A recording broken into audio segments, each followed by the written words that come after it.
It is now official. Whether you see it to buy or not, you probably have to cough out at least 850 naira from your pocket to buy a liter of petrol.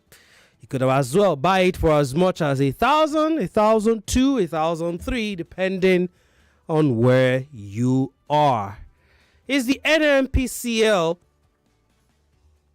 can they be trusted to ensure that Nigeria's petroleum sector gets to where we all want it to be, which is, of course, to see a situation where we buy petrol at the lowest of prices? Not just about buying it at the lowest of prices. Can we even see the petrol to buy? When will these 3 months or thereabouts of petrol scarcity, when will it end? That will get us talking on the show this evening as I welcome you to another edition of The Newsroom. The Newsroom is a program brought to you by Nigeria Info's Newsroom, where we take a critical look at some of the big stories that have made the rounds in the course of the last 7 days. Ufuoma Egbamuno is my name, the regular anchor of the show, just representing the Newsroom, because of course there are loads and loads of people behind the scenes who make sure that I'm able to sit here every Monday evening from the 6:15 p.m. hour to bring you these conversations. Also on the show today, we will dive into issues that concern the environment right here in Lagos State. We've got 2 guests on the show. My first guest will be talking about the petrol crisis and all of the issues. Transportation issues has been horrible. People struggling to come to work. Matter of fact, a couple of my colleagues were complaining this morning about how much, it's cost them to come to work from the different locations. We're such in a terrible state. A reminder, people, that we're streaming this show live on Facebook and on YouTube. And of course, you can be a part of the show. Let me run through quickly some of the big stories that made the rounds in the course of the last couple of weeks. Civil servants in Lagos, have been told to now work from home for the next 3 months. Of course, all 36 states were told that they have until the 9th of September, which is today, to make their positions known on the establishment of state police. I think there were a couple of states, about 4 of them last week, who were yet to make their position known. And of course, the Nigerian Bar Association launched a pro bono initiative for end bad governance protesters who lacked legal representation. And of course, federal government is set to remove tax on food items and rents. We also saw resident doctors, I should say, resume work after the warning strike. And of course, on two stories from one of the first issue we will talk about today. Dangote Refinery rolled out its first premium motor spirit, announcing it in a media press briefing, as well as, of course, some marketers asking the federal government for permission to import petroleum products. That will actually get us talking on the show today, even as we try to reach out to our first guest on the show, who is, of course, a former director of the Lagos Chamber of Commerce and Industry. While my producers are trying as much as possible, to get him on the show, let me let you know that it's not been great. It's not been a great week for most Nigerians. Over the last 3 months, we've had issues with petrol scarcity. People sleeping in petrol stations or filling stations, queuing for long hours. The queues, of course, causing traffic in some major roads. If that's the only problem, you say, okay, no wahala, we can manage that one. But of course, you do know that with increase in petrol comes increase in almost every facet of our lives. Transportation has more than doubled, or just about doubled. Of course, that would affect the prices of goods and services. We were just, talking about a few weeks ago, how prices of food items were coming down. Obviously, you know that with this increase, that becomes a problem. So many questions. How much is Dangote going to sell his petrol or selling his petrol? That feels like an answer we are yet to know. You know, they did announce that the NNPCL will determine the price of each liter of petrol from the refinery. That felt a bit curious or strange, you know. But later that day, NNPCL came out with their own, you know, instructing the retailers to sell petrol at 855 naira per liter. So he moved from the 660, 650, 690, you know, or thereabouts that we were buying. Now it is at least 855 naira. That's if you go to NNPCL retail outlets. You can get it for more than that in some other petrol stations. That's if they even have at all. You know, so the question is, there have been so many organizations, the NBA, SERAP, House of Reps, Minority Caucus, NLC, TUs, everybody has been raising their voices and all of that. But what is the true situation of things? Well, this is my cue to let you know that I did think we had actually gotten our guest, but it seems like the line went off a bit. We're trying to get him back online. Mr. or Dr. Muda Yusuf, I should say, is an economist, and of course is the former Director General of the Lagos Chamber of Commerce and Industry. A very good evening to you, sir. Welcome to the newsroom. Thank you very much. Good evening to you. All right, quickly let's delve into the issue that has, you know, got a lot of Nigerians worried. We now buy petrol for at least 855 naira. In some areas, it could be as much as 870, 900, 950. In some areas, over 1,000 naira. How did we get here? Let me start from that. Well, thank you very much. I think we got here because we did not manage our economy well over time. And in particular, we did not manage our oil and gas sector properly. We had a lot of dysfunctional policies. We turned the sector to a big platform for patronage. We allowed criminality to take over the place. We didn't provide the right kind of policy environment. It took us almost 15 years to come up with a Petroleum Industry Act. So it's a combination of all of these issues of misgovernance, either politically or economically. That is what has brought us to this point. Because if you had managed an economy in such a way that all our refineries were working, in such a way that over the last 20 years, as an oil-producing country, we have been able to encourage more investment in refineries. In fact, we should not only be self-sufficient, we should be exporting petroleum products.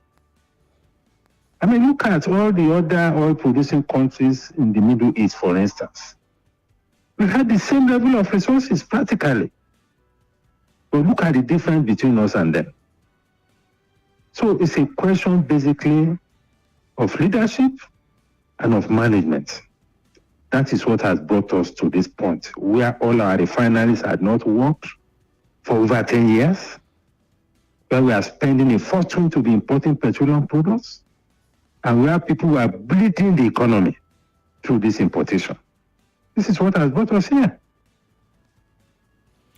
Okay, so last week, Dangote announced that, you know, they'll start selling petrol.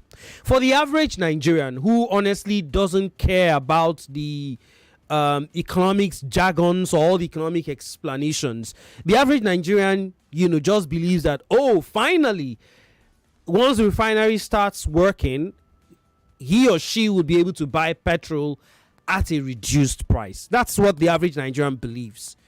And just in the space of a few hours of Dangote making that announcement, petrol went from 650, 660 or that thereabouts to now 855. And the average Nigerian listening to you now is wondering, isn't it supposed to be the other way? What's the explanation for this increase? Well, first of all, I think it was most unfair to Dangote Refinery that at the time that Dangote was announcing that it's now producing petrol, that was the time the NNPC chose to announce a new price for petrol. That coincidence not fair to Dangote, because it could create a major perception problem.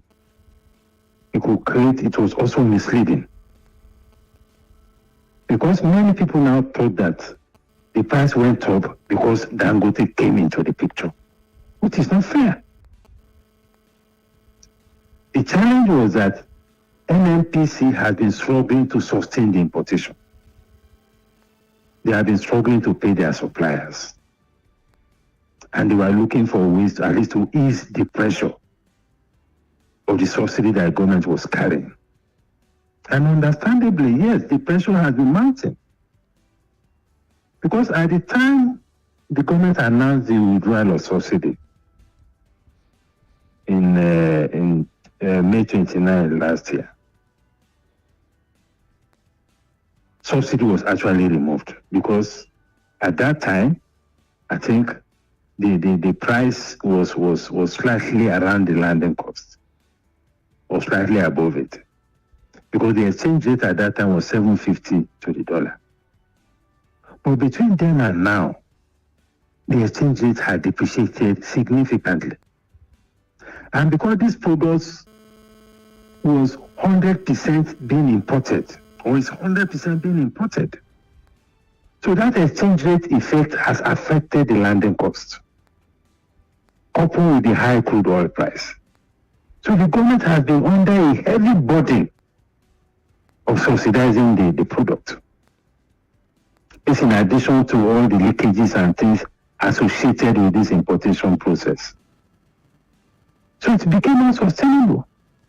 And they felt that the only way to do this was at least to adjust the price so that they can bridge the gap. Because even at this 8 something that we are talking about, it is still less than what the landing cost is. It does a reduction in the subsidy. It's not as if it has completely removed the subsidy. But sir, just a second before you go ahead. It seems to me, and it possibly would seem to the average Nigerian, that there's some contradictions. First, the government till yesterday, till this morning, keeps insisting that subsidy has been removed, that it does not pay subsidy. That's the position of government, at least publicly, But behind the scenes, I do know for sure at least a couple of government officials, have admitted that to me. I'm not saying to any other person, I'm saying to me personally, that of course government still pays some, I don't know whether to use subsidy as the word, but let's go ahead with subsidy. So there seems to be a contradiction somewhere. The government is openly denying that they are not paying subsidy, and maybe still giving us explanations that, there's some subsidy being paid, that's why we're buying it at 650 something or thereabout. Now what they're trying to do, at least according to you, is we need to raise the price up a bit to reduce the subsidy we are paying so that we don't bleed out and go bankrupt. That is what it is. Wow. There are different characterizations of this subsidy. It's a question of how you define it. There used to be subsidy that was funded directly from the budget, where there's an allocation for the subsidy. There's also the subsidy that the NNPC covers up from its own revenue. NNPC is the sole supplier And it is a sole supplier because of the pricing problem. Because by the nature of these products, and by the nature of the fact that when you leave it completely to a deregulated market, the burden will be too much for the average Nigerian. So government has to have a hand in it. That is what has brought NNPC to the picture. To shield the Nigerian people from the total exposure to the full market price. And when you have such situation, irrespective of what the PIA is saying, irrespective of the fact that you are talking about the regulation, somebody has to pick the bill. So it's a question of who is now picking the bill. Initially, it was the government directly. Now, it is the NNPC. So the question is, what is the difference between NNPC and the government? Good question. So that is why I said that it is a question of characterization. The word has moved from subsidy to under recovery. That is how the thing has changed. But whatever way you look at it, somebody is picking the bill because the landing cost is much higher than the selling price. It's an elementary business principle. And when you have that kind of pricing, it is not easy for a company like Dangote to now come as a private sector provider, to now come to the market to sell. I say that because it will not be able to sell and compete with NNPC because NNPC is still subsidizing. So that is why it makes sense for the NNPC to be the sole buyer from Dangote, so that whatever shock or whatever difference they want to make up in order to protect Nigerians from the total exposure to the full price, the NNPC will have to bear it. But the NNPC is now saying, hey, it's a free market, it's an open market. We can't be the only ones, doing all of this buying. What's now going to be the situation? No. I mean, I wouldn't say that they are not being honest. No, I didn't talk about honesty or not. I think the press statement put out by the NNPC, did state it clearly that, hey, we're not going to be, we can't be the only ones, being the doing all of the buying. Every person is free. It's an open market. Everybody's free to go, get the petrol from Dangote. You're free to go at what price? That is the issue. At what price? NNPC is selling at a price that is likely to be higher than what Dangote will sell. NNPC is a government baby. And NNPC is using part of its own profit, which belongs to Nigerians, to be able to cover for the subsidy that is still inherent even in the current price. Dangote is a private sector entity. If you want to bring this Dangote into the picture, you buy it the way you have been importing at the normal price, rather than now import, you buy locally, which is beneficial to the economy. So whatever subsidy you want to put, you put it so that you can sell it to the market at the appropriate price. That is the logic that should play out in this scenario. Now, can we now know how much the one they imported now? How much did they import it? Can they actually say that they are not the one that they have imported? If it is the same quality, the price is likely to be lesser than what they will get from Dangote? Certainly not. Apart from that, government has offered some concessions to Dangote. You want to sell the crude to Dangote in Naira. Dangote is an indigenous company. Dangote will create a lot of jobs. In buying from Dangote, you are going to pay Dangote in Naira. That will ease the pressure of foreign exchange. It will ease the pressure on our reserves. It will also create some more derivatives from the refinery that the manufacturing companies can use. Things like fertilizer and so on. So why? You can imagine the benefits of buying locally. So why are they insisting? Why are they fixated on continuing importation? Why? So again, that's a bit of an anomaly. But the curious part in me is let me ask this: why was it difficult for Dangote, a private enterprise, to come out plainly and say, "Hey, this is how much we're selling petrol"? Why was it that difficult? You see, Dangote had to engage with the NNPC. Okay. NNPC is already in the market. And because of the subsidy component, Dangote cannot compete with NNPC in the market. Just like other people, Dangote is not, NNPC is not the only oil marketer now. Yeah. We have other oil marketers. Why are they not importing? That's a good question, because they have also asked for permission to import. No, they have the permission to import. Some of them are importing diesel. They have the permission to import. But it doesn't make sense as a business person for you to go and import, you land your product at 1,002. Your major competitor, which is NNPC, is selling at 700, is selling at 800. How are you going to survive in that business? Obviously, nobody will come and buy from you. Of course. So why will you go and import?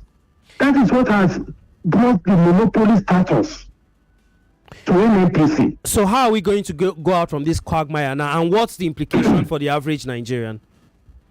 Well, the way out of it is for the NNPC and Dangote to have an understanding. Because from an economic point of view, it makes a lot of sense for our economy for us to be buying locally. First, it's likely to be cheaper. Secondly, it's creating more jobs. Thirdly, it's going to protect our foreign reserves. Thirdly, it will ease the pressure on the exchange rate and improve our macroeconomic environment. So the government should, as a matter of policy, insist that Dangote should be the first, supplier. He can only go out if only he cannot meet the demand. The demand. But they have to agree on pricing. That negotiation has to take place. Because government is already giving some concession, selling the crude in Naira. Dangote is also giving concession, buy the PMS in Naira. So it's a Naira for Naira transaction, which will be easier for the management of our economy.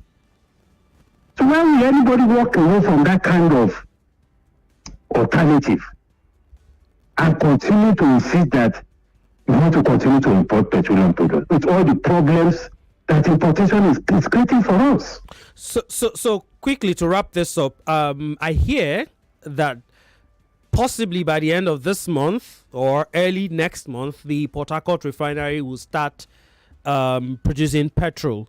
Is this going to bring any significant change? If indeed, we've had the promises loads of times, but if indeed it happens by the end of this month or early next month, is it going to change anything? It's not going to change anything significantly. Why? For as long as that refinery is still being managed by the government, by the NNPC. They're planning they're planning to give it out, to... How long will that take? Has a decision been taken? Is this same entity that brought us to all this situation? That refinery didn't work for almost 10 years. And we spent a fortune on turnaround maintenance. That done a lot of damage to this economy. So the faster we're able to disengage them from all these processes, the better for the economy. So that they remain purely as a regulatory agency. As much as possible, we expand the scope of the private sector. Whatever support we need to give in terms of energy subsidy, because there is subsidy everywhere around the world. And it's even also in an economy where there are no social safety nets. In many other economies, you have public transportation that is heavily subsidized by the governments.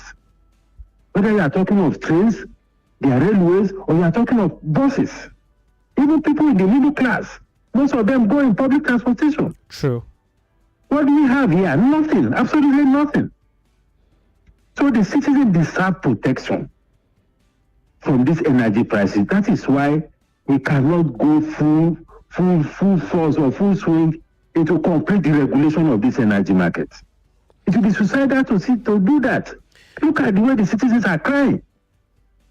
Is it not only the living that we have the benefit of a reform? I agree with you, which makes me wonder, Yes. so as we try to wrap up this conversation, why on earth the president, on his first day in office, inauguration, will just declare subsidy is gone. It's a big conundrum, but unfortunately, we've run out of time, sir, but I want to say thank you very much for taking time to actually explain a lot of these very difficult situations we found ourselves.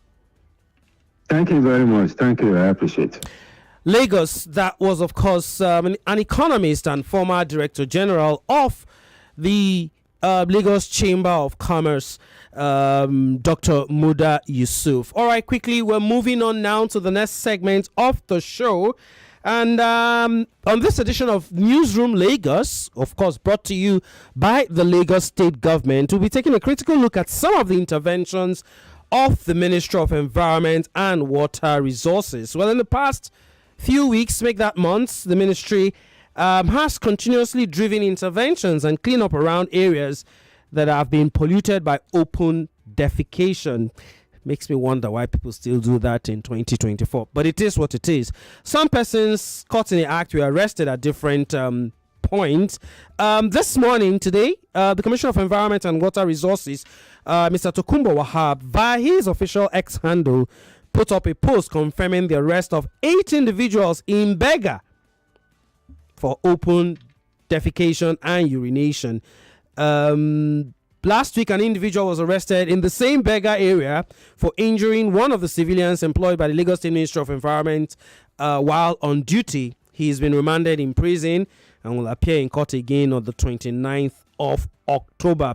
Lots of things, going on in that ministry. And today we have joining us on the newsroom the Senior Special Assistant on Environment to the Lagos State Governor, Tari Taylor. A very good evening to you, Ma. Welcome to the newsroom. Good evening. Thank you for having me. How are you doing? I'm very well. Long day, but I'm happy to be here. Yeah. We've all had long days. It's good to have you here. All right, let's start quickly Thank with this you. open defecation issue. It's, like I said in my intro, in 2024, it's still a major challenge. What is the government doing to tackle this menace? Okay. Okay. Thank you for doing this. This, like you have said, it is a major challenge in the state, and it's one that all of us right-thinking residents of Lagos State have to take very seriously, because it's something that affects our health and well-being in the state. Open defecation is a major challenge. Different factors, result in, a lot of our residents, taking up this practice. The first one really is a lack of knowledge, lack of understanding. Many people they are ready. Nature calls, and they feel like anywhere they find themselves is okay to just do their business, whether it is urinating on a wall or on a fence or wherever, or just bending down and doing the number 2 there. So awareness first is a major issue, and then secondly, even when you see someone doing that, we also cannot ignore the fact that sometimes when nature calls, if you have to go, you have to go. Yeah. So if there is not a toilet available or readily available near you, you will find the most easily accessible means of, answering nature's call. So I will say that there are not enough public toilets around the state. Currently, the Ministry of Environment and Water Resources is managing up to 650 top public toilets. But for a population of up to 20 million going on 22 million, that doesn't even scratch the surface.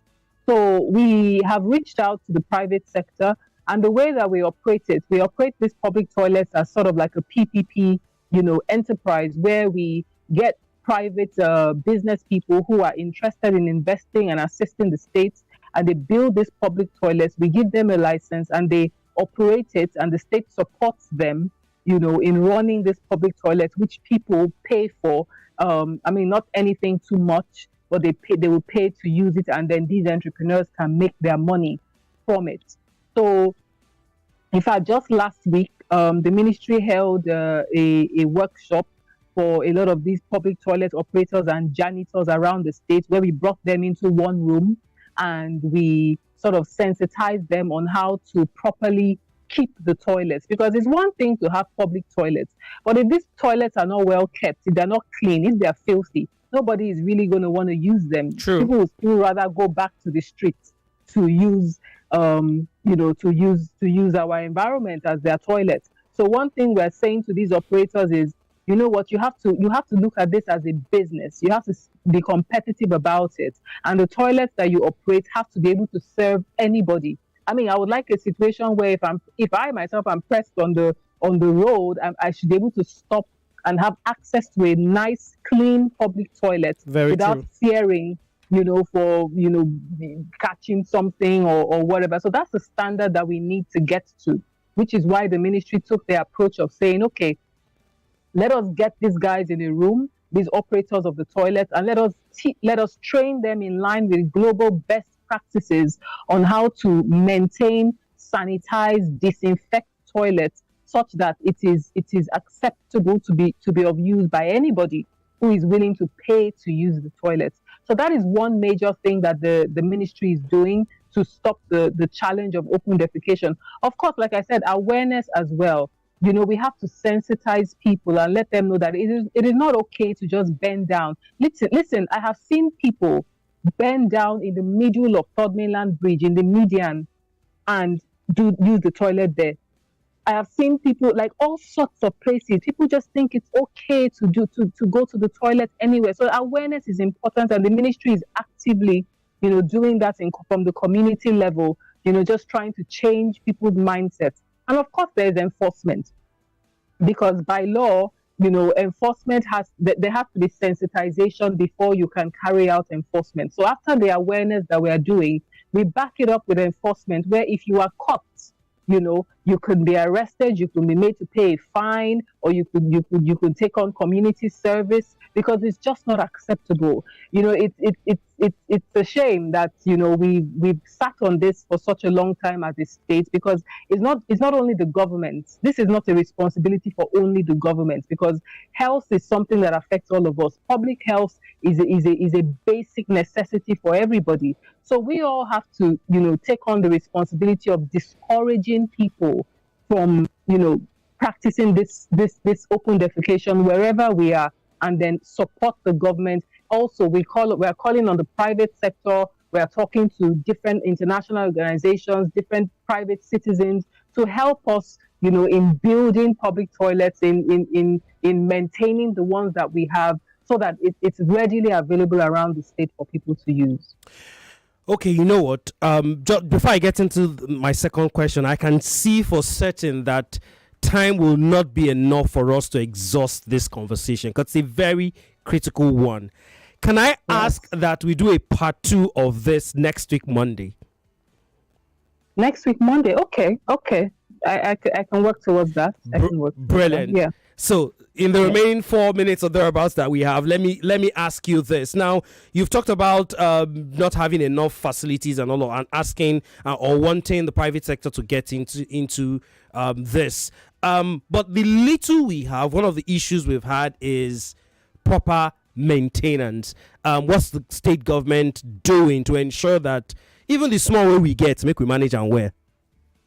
Very, very important. And like I said just last week, and we've been doing a series of these engagements over time, where we bring in the operators. I said earlier that the way that we run the public toilets we currently have is a PPP arrangement with private with operators. So we are constantly setting a benchmark. We constantly have our officials going out to monitor these public toilets, to make sure that these guys are working according to standards. And then also, we try to sort of incentivize them in terms of, it's a business. At the end of the day, if your toilet is clean and well maintained, you will be the go-to toilet in that area where you are. True. And that would translate to profits at the end of the day. Because if you are able to, if for example, as part of the incentives, the state gives you an area and say, okay, you can build your public toilet, you can build your toilet here, and you just come up with something nice and you maintain it very well. In fact, I was so excited last week when we had the workshop to engage, young people who are operators of this toilet, who find themselves in this business, and they're being very competitive about it. They want to set the best standards for their toilet, and then they're constantly challenging themselves on how to improve the way they maintain the toilet. So just like anything else, just like any business, if you are at the top of your game, if you give the best service, it will be it's a no-brainer. I mean, everybody needs to go to the toilet at some point. And at the end of the day, nobody likes to, if people see that they have an option, they will take it. If people see that they have a good option, they will take it. If people see that they have an accessible option or a cost-effective option, they will take it and they will use it. So if you see this thing as a business, and that's what we say to the operators, even the special advisor on environment, my senior colleague, who is very passionate about this, this subject matter as well, and is doing a lot of work in, towards public toilets. We say to them, if you do this and you do it well, over time, you can actually even become a multimillionaire from this business, because it's an essential service. People will always need to use the toilet. Okay. So if you provide a good alternative to them, you would always have people to patronize your business, and you will smile to the bank for it. All right, Ma. Unfortunately, time not so on our side. I've got just 10 more seconds. I want to say thank you for finding time to join us this evening. Hopefully, we'll do this again next week, Monday.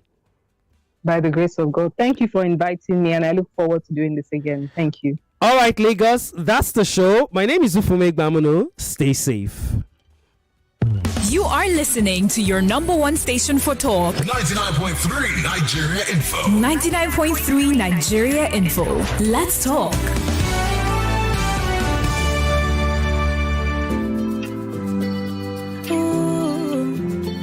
Tell me which kind thing. Viva no fi wash. Away, away, away. Away, away, away. Gelato, tomato paste, coffee stain your body. Viva go wash. Away, away. Away, away, away. 99.3 Nigeria Info. We are more than just radio. Subscribe to our YouTube channel at Nigeria Info FM. Check us out on Facebook at Nigeria Info 99.3. Follow us on Twitter at Nigeria Info FM and on Instagram at Nigeria Info FM Lagos for live updates as it happens. 99.3 Nigeria Info. Let's talk.